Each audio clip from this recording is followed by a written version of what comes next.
What is up? Welcome back. Thank you for tuning in. I have with me here my 2005 Lexus GX470.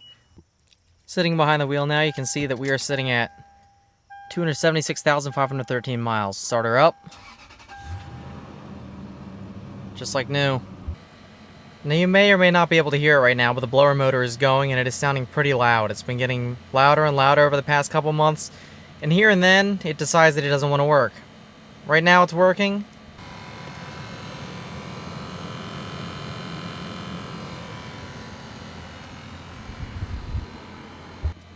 But you can hear just how loud it is. Sometimes when it doesn't work, I have to sit underneath there. You see the little kick panel loose underneath of there. I have to kick, punch, yell at it, whatever it takes, and it'll turn on, but it doesn't like to start up. It's running a little behind, and like I said, the car has 276,000 miles. I think it's time to replace the original blower motor, given that a new one's only 40 bucks. So to do my work here, I have a DeWalt Mechanics tool set. On my new blower motor, I got a Continental blower motor. Kind of see it in here. Fancy schmancy. Put that down right here. And then inside of here I have a new air filter, which you can see I got a Bosch air filter. So that'll go in, new cabin air filter that is, along with the new blower motor. And that should fix my problem. It should come on every time and it should be much quieter. Let's get to work. Now I started by moving this seat back as far as I possibly could.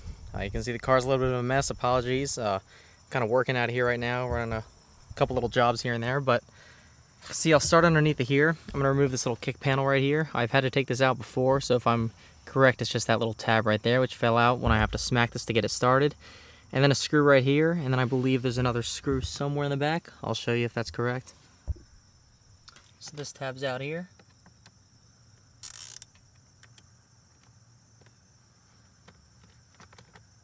Take that screw out here. And then there we go. So I'll tuck this down here, unplug everything here. It's 1, 2, and 3. So you have your 4-wheel drive control right here. This one's for your tire pressure monitor, and then this one I believe is just a light. Yep, little light that goes right here, so your little orange ambient light. I'll take this and I'll throw it in the back seat for now, and make sure not to lose that screw. Next up, I'm going to remove the glove box, which is also a pretty easy process. Just kind of going to drop it down like that. And if you look up here, you'll see that my CD changer is gone. That's because I swapped it out for a Bluetooth unit, pardon the glare of the sun there. But to take out the glove box is pretty easy. That corner where I'm showing you right there, you just kind of pinch it there. You pinch it there, you give it a good squeeze, and you pull forward, and it pops right out. I'll show you how to do that now. I grab here, pull in. You can see this side's loose. Pull in here. There you go. You got a loose glove box. Kind of unhook it down here, and the whole thing comes out like so. Now to get some more access, I'm going to take off this black trim piece inside of here. I see 2 screws up here, and then I believe there's 2 more down there. Yep, 2 more at the bottom, 2 up top. So it's pretty easy to remove. I'll take those out right now.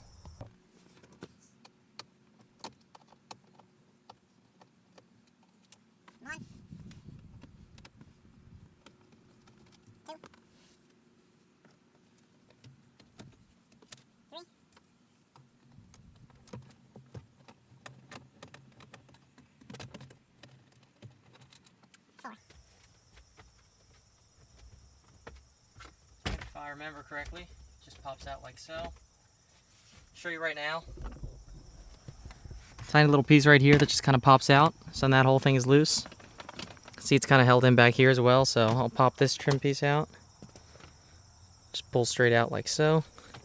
And then you can see where it connects back here with the pink little plastic rivets. So I'm just going to kind of keep working at that. And there you go.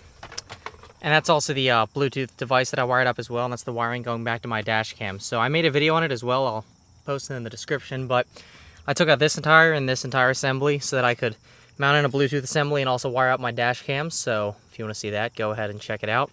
In the meantime, though, we got the blower motor right inside of here. I have just about full access to the housing. I'll get working on that. Looking here at the new motor here, you can see that, fortunately, it's exactly what I like to see. Pretty simple. You got 1, 2, 3 connection points, and then you have on the side here, wherever it is, yeah, 1 electrical connection. So it obviously goes up like this, so you can see electrical connection goes in here, and then I'll just put it upside down and bolt it in. You can also see, if I spin it, nice and quiet, No play whatsoever. All feels like one firm unit piece. Now looking at the old blower, you can see the electrical connection right here, so I'm going to push down this tab and it should just wiggle out like so. Bingo.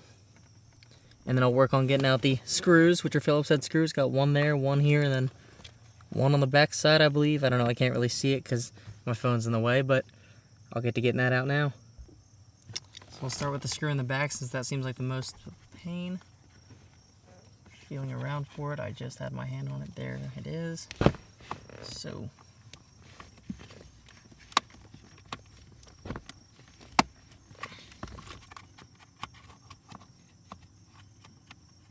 if I can even get that. Okay, so I got the first screw from the back out. The way that I used, or got it out, sorry. I use my little Klein Tools stubby screwdriver. I use my flat blade end, because you can see the screw head looks like this. It's not exactly a Phillips bit. Interesting looking piece there, but it's got the flathead groove in it. So that's what I used. I'm gonna get the other two out now and it should just drop straight down. I'll try to get those on video since I didn't get the first one. But I just kind of line it up and then gave her a good little twist. It's kind of hard. You want to make sure you don't strip it for obvious reasons. There you go, there's number 2. Should be one more after that. This one right here. Try to hold it up with my other hand. Unscrew it by hand. And the whole thing should just drop down like so.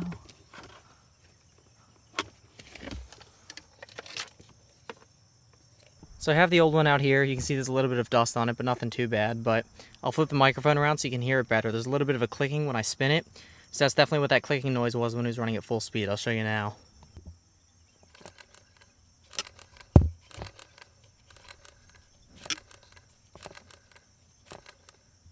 It's kind of hard to hear, but there's a little bit of a clicking noise going on in there. At full speed, you'll definitely be able to hear it more. But once again, that's why I'm replacing it. Now I have my new blower motor here. I'm just going to kind of try to line it up. Get it up in the same way the old one was. Looking at where the screw holes are, trying to match them up here.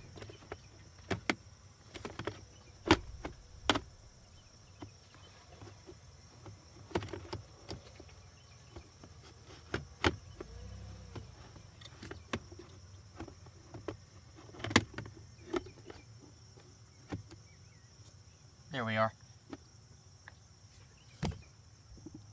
Now the motor's lined up now. You can see all the bolts are just hand threaded in a little bit. I'm going to tighten them down, get them all the way in, and then plug in the electrical connection, give it a shot, and see what we've got. So I've got all the screws put back on. Remember, it's one here, and one on the back. Going to plug in the electrical connection. There you go. Heard that click right there? So I'm going to fire it up and see if it works. Let's see what we've got.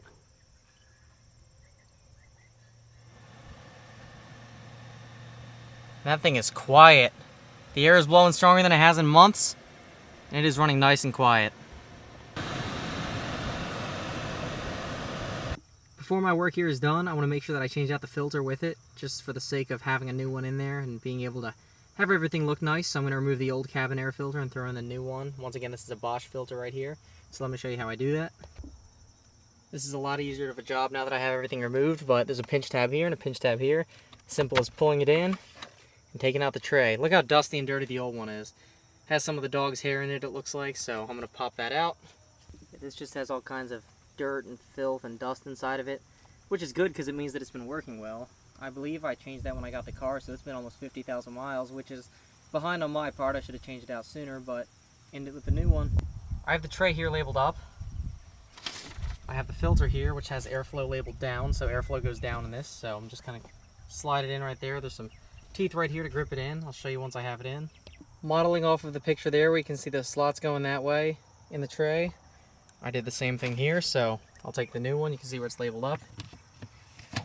Shove it right into here. Get it to click into place. Try to pull a little bit. Not going anywhere.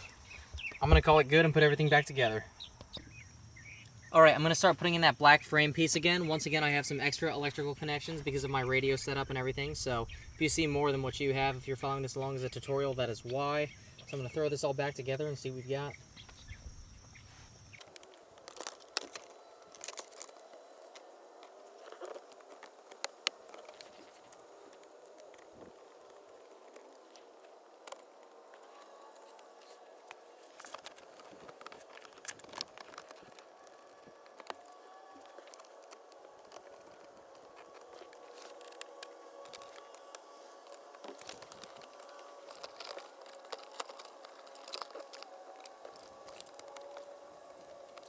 So this is installed once again, 4 screws, 2 top, 2 bottom. I got all my connections back there.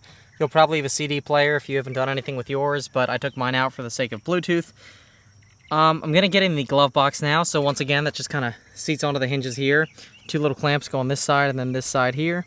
So they'll pop in, it'll snap in, and then I'll be able to close this, install the kick panel, and it'll be good to go.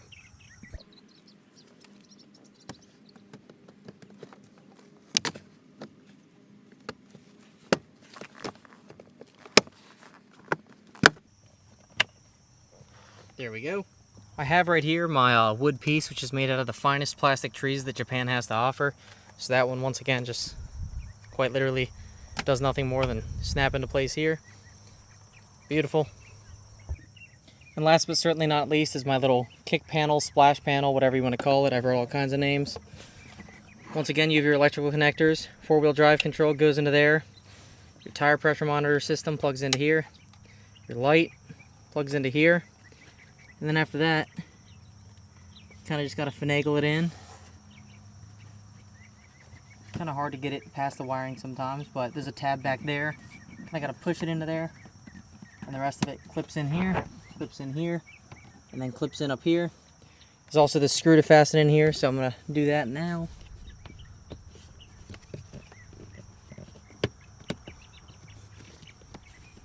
And clearly I'm missing something because it doesn't want to go back in.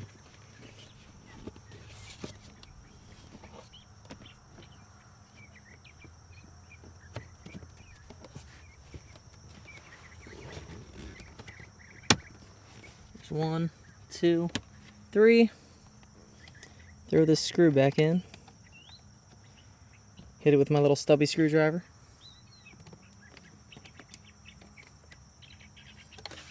There we go. Look at that. So there's my little walkthrough on how to change out a blower motor in one of these Lexus GX series. I think the same would go for a 4Runner, or roughly the same. FJ maybe. Pretty similar platform regardless, but that's how I did it. It seems like it's working fine. I'm glad that it's working fine. If it doesn't, I'll post an update, but for the time being, I bought all my parts from Rock Auto. Filter was a Bosch filter. Motor was a Continental motor. I think all in, it came in around 50, 60 bucks, something like that, so it wasn't too bad, all things considered, but it's going to be a worthwhile fix. I'm glad I did it. It's already sounding a lot quieter, and I haven't even driven it yet, so very thankful for that. I bought the part in July. It's now mid-September, and I'm just now getting it in. Weather's finally nice, but yeah, that's about it. That's all I got for now. So thank you for watching. Thank you for tuning in. Stick around for more. There's plenty more where that came from.